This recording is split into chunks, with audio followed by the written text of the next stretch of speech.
okutteyo mutwalo 15,203 kakadde kyonna ky'osobola oyambeko mu nteekateeka y'emikolo gy'omwaka guno.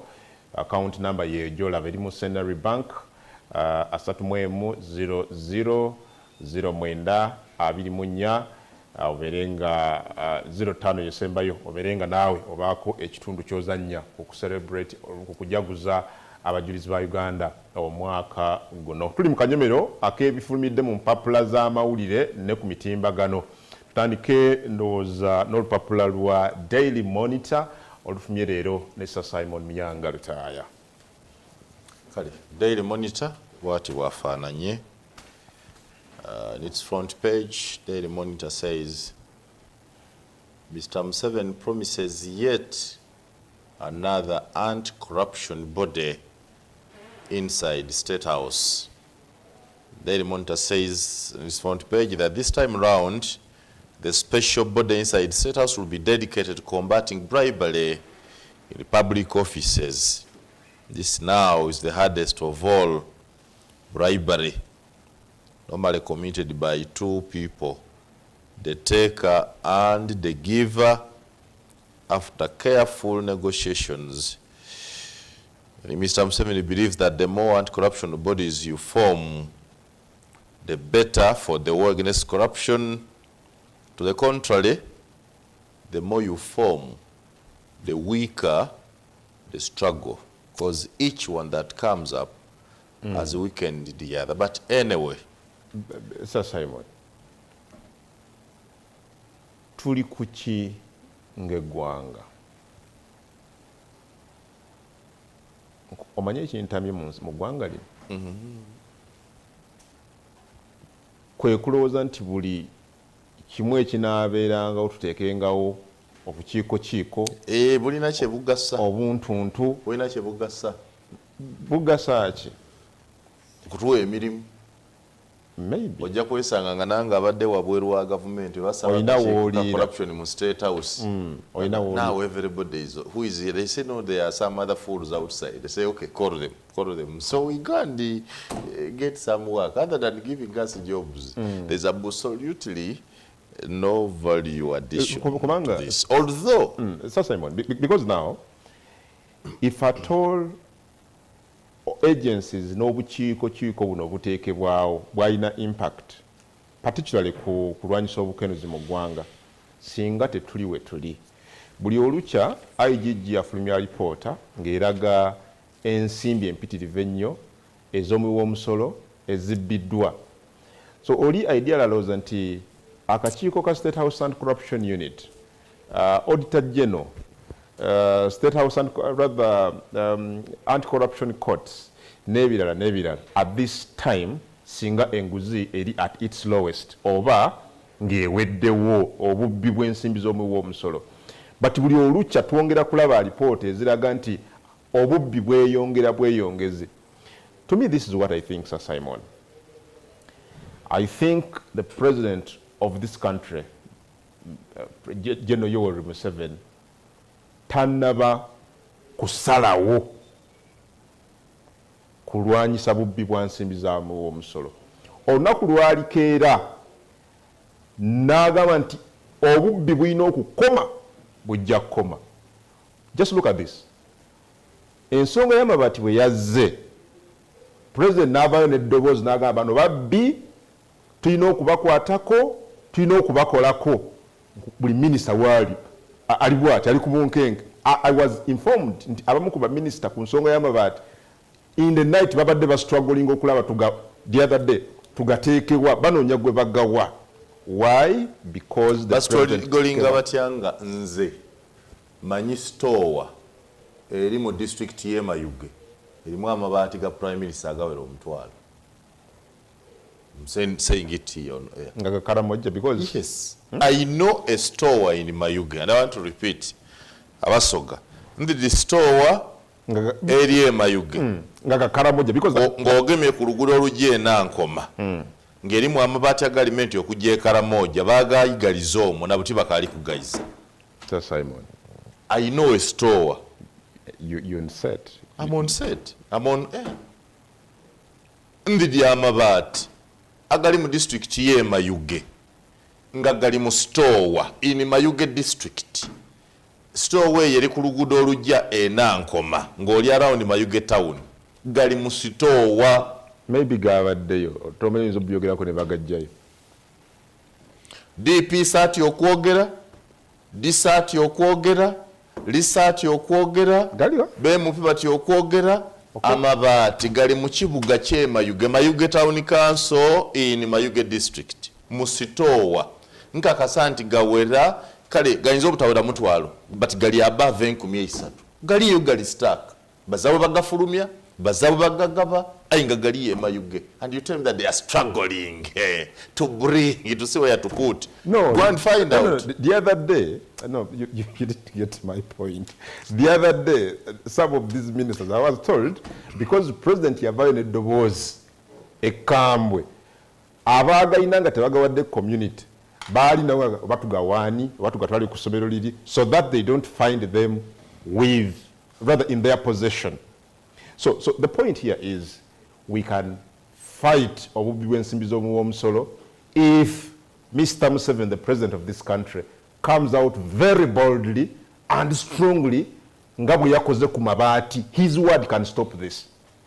I agree with you that his word can stop this. I also want to commend him on two things.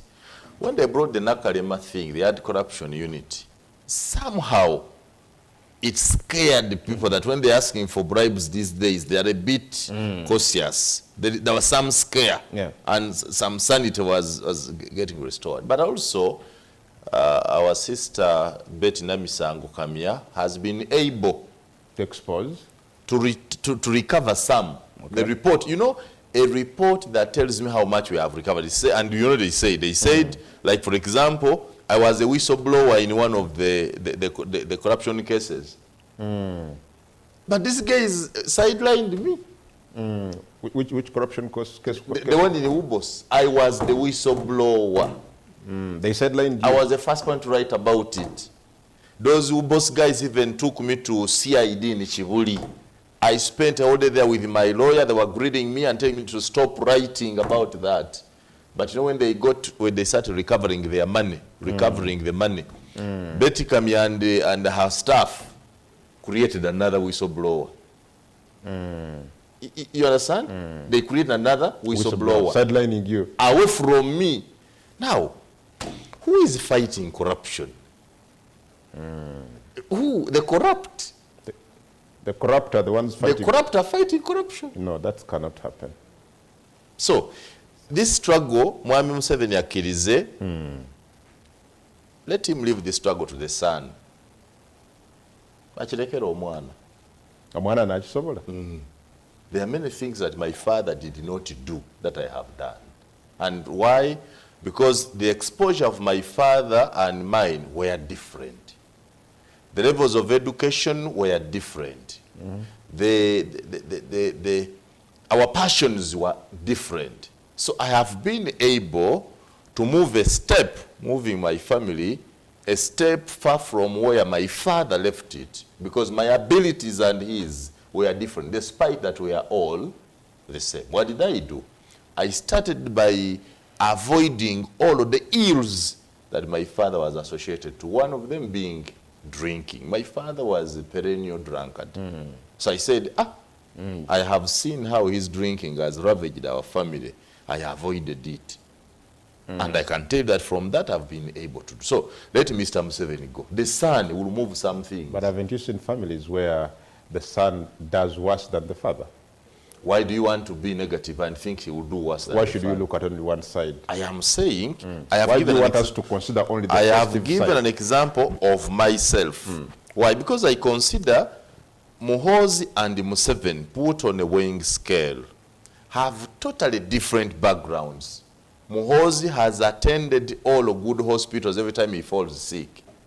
Museveni would only open his mouth and his grandmother would spit tobacco in his mouth for him to chew a cough. Look at those two backgrounds. You understand? Musa Museveni studied in a very remote area there in Imbarara. This man, his son has studied around SMAC here, very good schools in Kampala with good training. And above all, Muhoozi has gotten a Catholic background in the training from SMAC. The military training. They are started as a rebel leader. And you know, rebellion is associated with stealing, and he has written himself about how they used to steal meat, cows, how they used to steal cassava, how they used to steal things for the war to survive. Muhoozi has not started from that level of stealing for the army to survive. He has started from an army of great provisions, where almost huge, the biggest section of the budget is allocated to the army for good welfare. Now, these are two different backgrounds. So, I agree. Abajane Museveni, nga bava mu nsiko okubba for the war to survive, bajja n'amaddu n'emize gy'obubbi. Muhoozi atandikidde ku state of huge and abundant provision.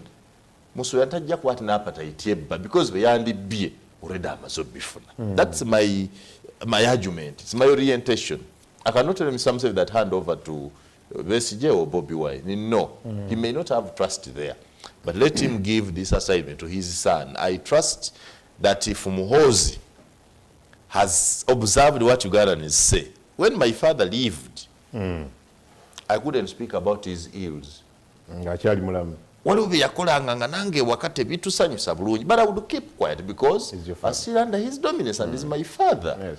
When I got opportunity to be now free and make decisions, I changed the things to even his own benefit. And by the time he passed on, he had recognized that I had changed the family. Similarly, Mr. Muhoozi could also have pains about some of the ills of his father, but because he's still under his dominance, say he's the father, he's the commander-in-chief, he's the president of Uganda, he's quiet. That if he was let free to exercise his Muhoozi the person, he would do differently. What I have disagreed with Ugandans is judging Muhoozi through Museveni. If anybody judged me through my father, I would not understand it will say. True. You understand? Because when my father left Bulamoji to go abroad, he came to Kampala. That was the abroad. Actually, he went to Jinja. That was the abroad. That was his abroad. His abroad. Nzwile kanyabe kwenza. You understand? Let me go abroad. Nyabire kwenza. He went to there. Then one day, Semwogere, the late Dr. Semwogere, called them in Kampala. And the man was excited. He says, but wait to the Kampala, but wait to the Kampala. Because Kampala was his abroad. So you cannot compare me to him. Similarly, you cannot compare Mr. Museveni to Mr. Muhoozi. Even the energy, when Mr. Museveni says, I'm going to fight the corrupt, they are just laughing.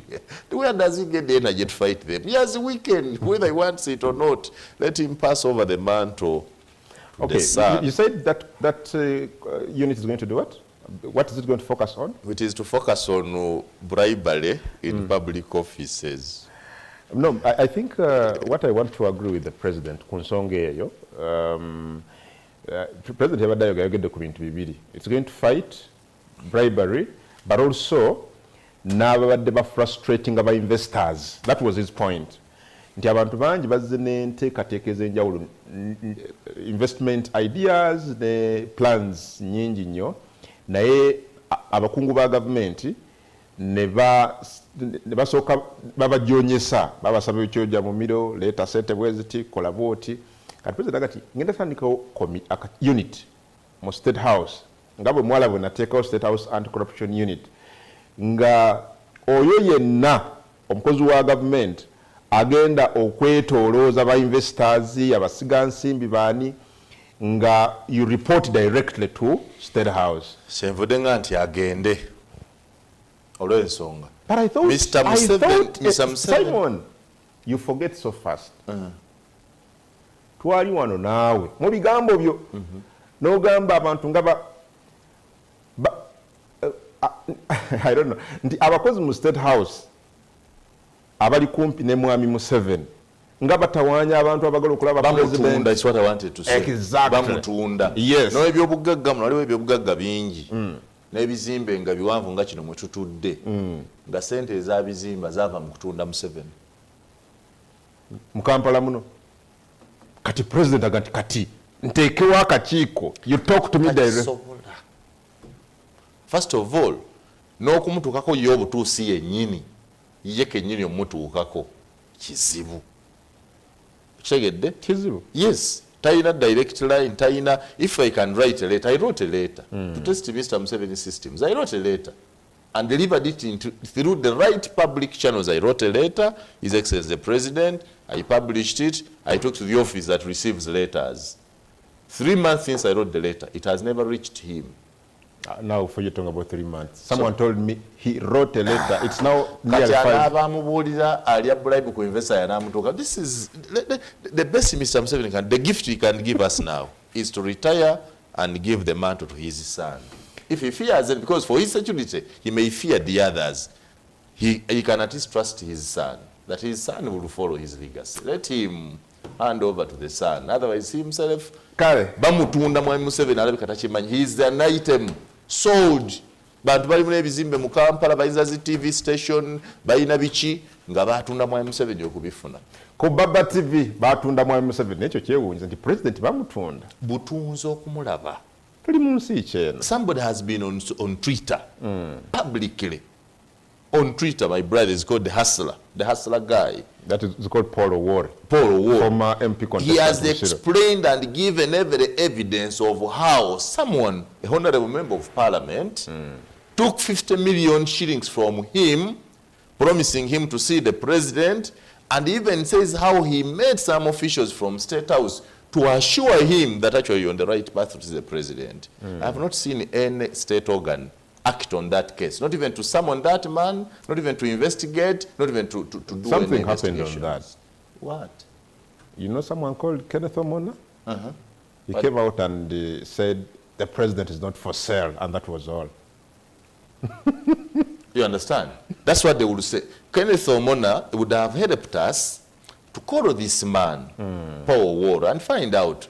Let us know the story. Paul Owori was even, he had evidence, he had messages, he had everything. They would have taken Paul Owori to Mr. Magambo, CID director, that please investigate this. Maybe this one case would have led us to several other cases on the fight against corruption. It died a natural death. Mr. Museveni, I've told you, I've just given an example. I was a whistleblower in a case where government managed to save 900 million. When they started recovering the money, they created a pseudo whistleblower. What kind of government is this one? Gwaina evidence na buli eyasooka ne bantwala ne ku CID over this because I published the stories. They took me to CID. Kungaba, stop writing that. Where did you get it? I said, please. I remember this is what I told the investigating officer that day. I said, I am ready to go to prison. In May, that was May, last year. But I told him that in August, the people who have told you to summon me here will also find me in prison. And indeed, they were going to prison if they had not agreed to repay the money. When they got there, go and ask the IGG, which whistleblower does she have? Is it Muyanga Lutaya? I doubt. The very corrupt inside change the whole system. And they found another fake whistleblower. So the money goes, what type of government is this one? Don't waste my time. Uganda. I've stopped speaking about things of others. I speak about things that I've experienced that you myself. know yourself. Yeah. I've written a letter to the president, you saw it, and you know how it has been delivered. Yes, I know. I did whistleblowing myself, and I've seen how it ends. So you cannot tell me. So you've tested the systems, you know the ins and outs of I speak from, let me, Mr. Museveni hand over this war to his son. Kale, ku Baba TV, Sir Simon Muyanga Lutaya, New Vision afulumye leero, bwati bwafaananye ku mugguukiriro nga bw'olaba wano gwaliko Baba. Bakugambye nti PDM to create 70 million jobs, parish development model, yakuteekawo emirimu obukadde 70 million jobs. Anayogera bino, Mwami Museveni. Agase ku, we shall create more jobs than the population. This is good news. I don't know whether you're laughing because it's good news for this country. So 70 million jobs, it's something good to hear. Whether it's practical, that can be a discussion of another day. But this is good news. The parish development model. I don't know. When I was growing up, they used to tell us that Mr. Museveni would become a cat. Bayogeranga. Yeefulanga kapa n'ayingira mu malwaliro n'ategeera ebizibu ebigalimu. Nti olumu yeefulanga omulwadde n'ayingira mu malwaliro ne bamujjanja abasawo ne bamuboggolera bwe bityo gwe va wano kanalwanda gwe biki biki ne kimuyamba okufuna good information about the current state. Mr. Museveni needs to reinvent himself. Addeyo ng'asobola okugenda ku kyalo ategeere kiri mu parish development model kati. Abitegeere. The rosy picture he sees on the top is not what is on the ground. 70 million jobs. Bambi kyalowooza ate musaasira because according to the information that comes to him. Do you doubt it? 100%. The information that comes to him is received. I thought he was the narration is given, the narrative is given. Is that fits his ears to tell him that he's working? I thought he's the chief consumer of intelligence in this country.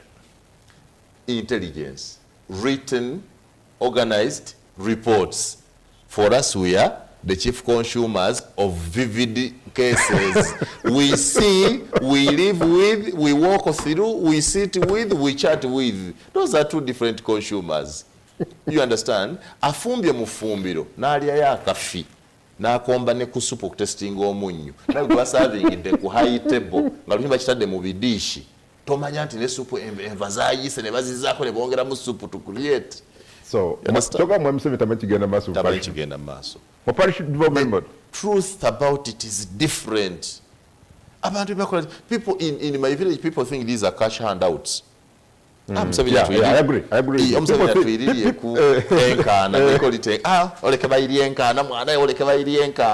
They think they are giving them back a muzigo. Really? Now recovery. Oh. If Mr. Museveni had only been advised to make me his prime minister, he would have. No, it's not no it's a PDM, Simon. Freedom.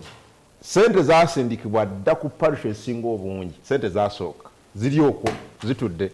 We are actually entering the third year ey'ekisanja kino. Tuli awo. There is no economy known all over the world that has thrived on cash handouts. No economy whatsoever. No economy. Setumala biseera. That one. I'm telling you. The best we can do. I wanted to save me some 7 mungeri biri. One. Let me, as you're coming in, as we're going for the break.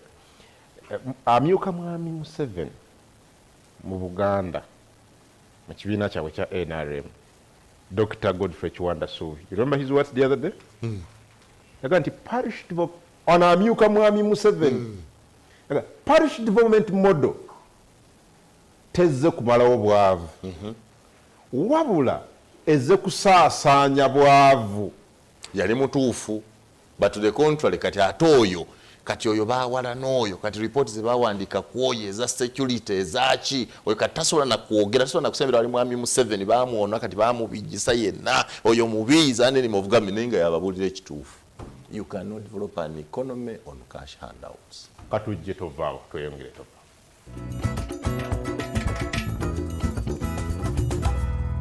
Game Popular n'emikutu mugangamuka ku Baba TV.